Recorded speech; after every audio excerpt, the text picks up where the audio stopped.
warahmatullahi wabarakatuh. Jumpa kembali dengan TV Pratiwi pada kesempatan yang berbahagia ini, di mana pada kesempatan ini kita mencoba sedikit berbincang-bincang mengenai kesehatan lambung. Jadi lambung kita hubungkan dengan ibadah puasa.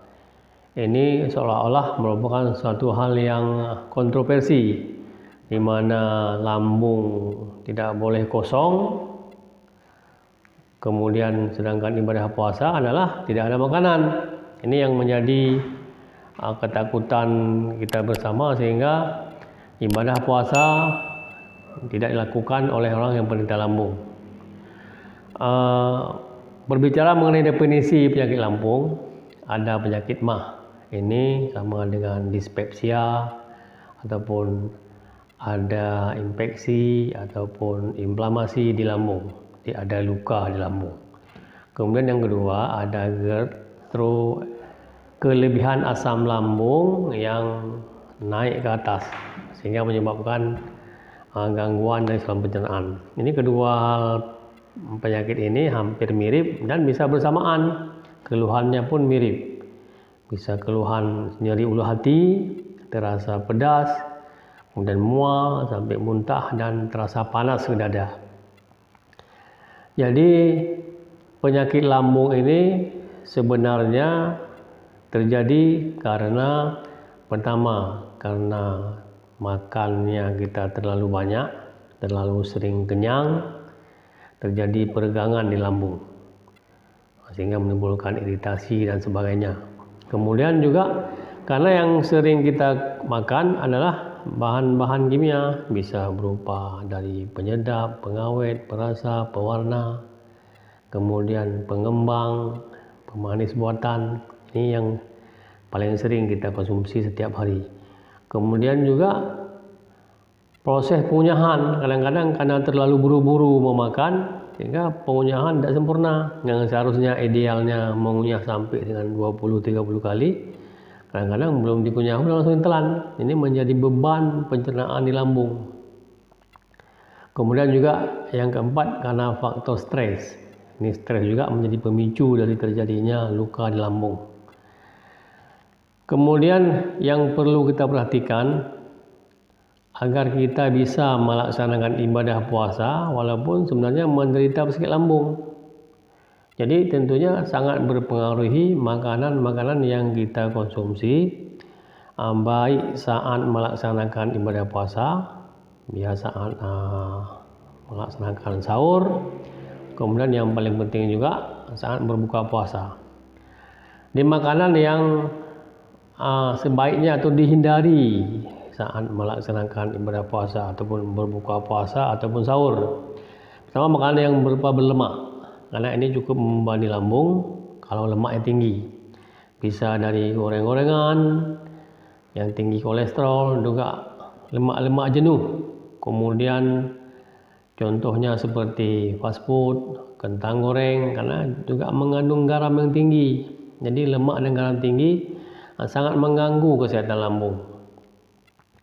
Kemudian seterusnya daging-daging olahan, baik berupa sosis, nugget, karena daging-daging olahan ini bukan daging segar, karena diolah telah memakai bahan-bahan penyedap, pakai pengawet, pakai perasa dan sebagainya.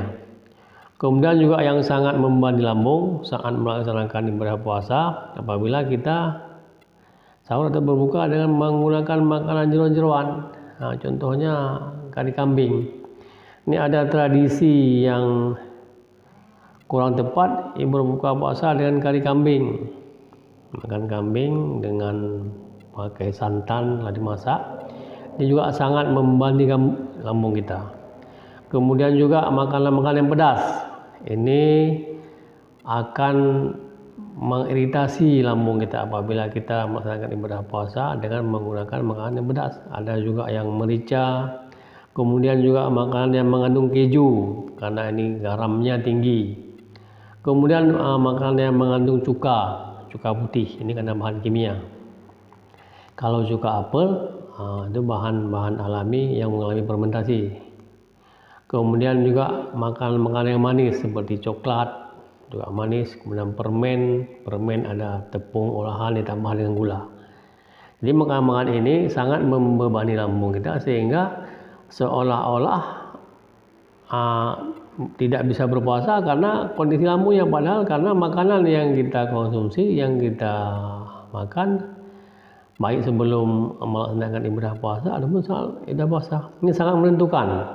Kemudian minuman-minuman juga yang sangat mengganggu lambung kita selama melaksanakan ibadah puasa.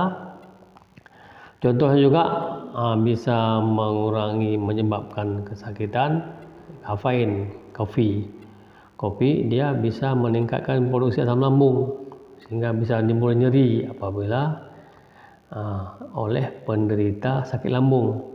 Kemudian minuman-minuman yang bersoda, ini sudah jelas, minum bersoda yang ada karbonasinya sangat mengganggu lambung karena membentuk gas, atau gas ini sifatnya mengganggu lambung kita. Ya pasti minuman yang mengandung alkohol akan mengiritasi lambung. Kemudian minuman-minuman yang manis, sirup ini merupakan suatu tradisi bahwa berbuka dengan manis.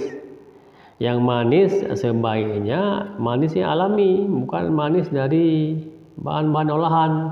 Contohnya dari sirup-sirup yang memakai pewarna dan sebagainya yang tidak alami dan merupakan bahan-bahan sintetik. Kemudian yang baik apa yang harus kita konsumsi, yang kita makan baik selama melaksanakan ibadah puasa ataupun sebelumnya, yaitu yang pertama, makanan-makanan yang perlu kita perhatikan adalah makanan yang tinggi serat.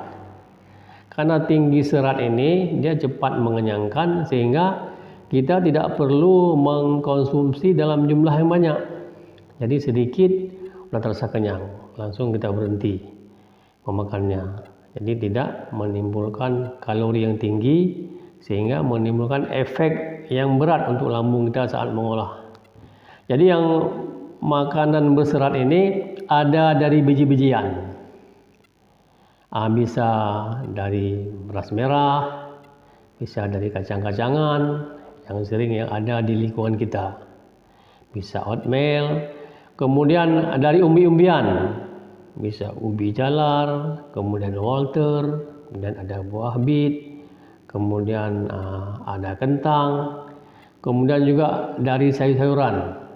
Sayurannya bisa ada asparagus, bisa brokoli, kemudian seledri. Seledrinya cukup bagus ditambah juga karena seledri ini airnya tinggi sehingga bisa mengurangi asam lambung sehingga menjadi basah lambung kita. Kemudian juga selada sama dengan seledri, dia tambahannya dia banyak mengandung air. Kemudian yang kedua, makanan-makanan atau buah-buahan yang pH-nya tinggi. Arti pH-nya tinggi kan basah dia, sedangkan lambung kita asam, karena asam lambung asam sifatnya. Dengan memakan buah-buahan ini, contohnya buah pisang, buah melon, kemudian bunga kul, kemudian pir, bisa dengan mentimun atau semangka. Juga mentimun dan semangka ini juga banyak mengandung air, di samping juga basah. Ini cukup bagus yang perlu kita konsumsi saat melaksanakan ibadah puasa, saat sahur ataupun saat berbuka. Jadi ini ada manisnya, buah-buahan ini ada manisnya, tapi tentunya manisnya adalah manis alami, tidak yang mengandung pengolahan. Jadi di samping makanan juga perlu kita perhatikan selama melaksanakan ibadah puasa, minuman-minuman yang cukup baik untuk kita konsumsi, yang kita minum, sehingga di samping untuk melaksanakan ibadah puasa juga untuk mengobati lambung kita, menetralisir asam lambung, sehingga lambung lama-lama akan memperbaiki segala kerusakan-kerusakan yang ada di lambung. Contoh minumannya minuman jahe. Minuman jahe ini cukup sederhana caranya, tinggal kita potong jahe, 1 atau 2 ruas, dimasukkan ke air panas. Untuk menambah rasa bisa dengan menambah 1 sendok madu. Ini cukup baik karena di samping juga sifatnya alkali, bisa juga antiinflamasi untuk mengobati lambung. Jadi kemudian yang kedua lemon. Lemon juga ini walaupun yang kita bayangkan ini asam, sebenarnya dia alkali, basa, pH-nya tinggi. Juga bisa sebagai antioksidan dan juga menjadi anti kanker apabila lambung kita mungkin kita curigai terjadi keganasan akibat luka yang telah lama. Ini cukup baik kita minum air lemon baik saat berbuka ataupun saat sahur. Apabila pingin rasanya lebih enak, bisa tambah madu 1 sendok, jadi lemon tambah madu. Kemudian juga yang ketiga, bisa kita minum susu cair yang rendah lemaknya. Itu bukan yang bubuk, yang cair yang rendah lemak. Ini membantu kadar asam lambung. Kemudian yang keempat, yogurt. Yogurt yang tidak ada rasa, yang rasanya tidak ada penambahan gula dan sebagainya. Ini merupakan probiotik, sangat bagus untuk menetralisir ataupun membantu perkembangan biakan kuman-kuman yang ada di usus kita. Bisa penambah satu lagi dengan menggunakan cuka apel, juga ini bahan fermentasi, juga bisa dicampur dengan menggunakan madu dan menggunakan air. Ini memang masih jarang digunakan, kita konsumsi, tapi cukup bagus. Kemudian yang perlu diperhatikan, di samping makanan-makanan yang baik dan minuman yang baik untuk berbuka puasa ini adalah saat berbuka puasa adalah bukan saat balas dendam yang sering kita lihat di lapangan. Buka puasa ini seolah balas dendam karena tidak ada makan siang. Sehingga apa? Sehingga begitu buka puasa akan terlalu kenyang, tambah lagi dengan minuman dan makanan yang bisa memperberat lambung. Tentunya hal ini tidak baik untuk lambung.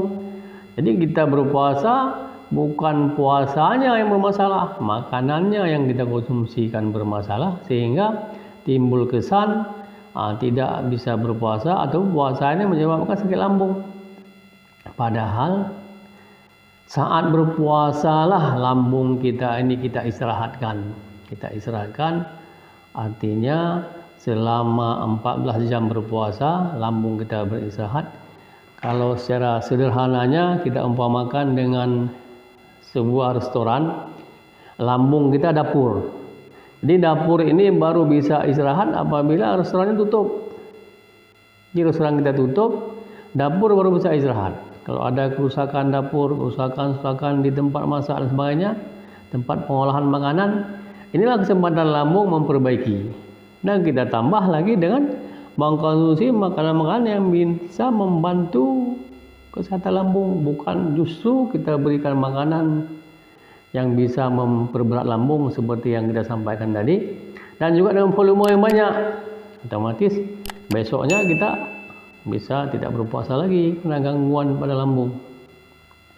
Itu yang perlu sangat kita perhatikan, bahwa makananlah yang sangat menentukan kesehatan lambung kita, bukan masalah karena puasa. Justru puasa adalah pengobatan daripada sakit lambung.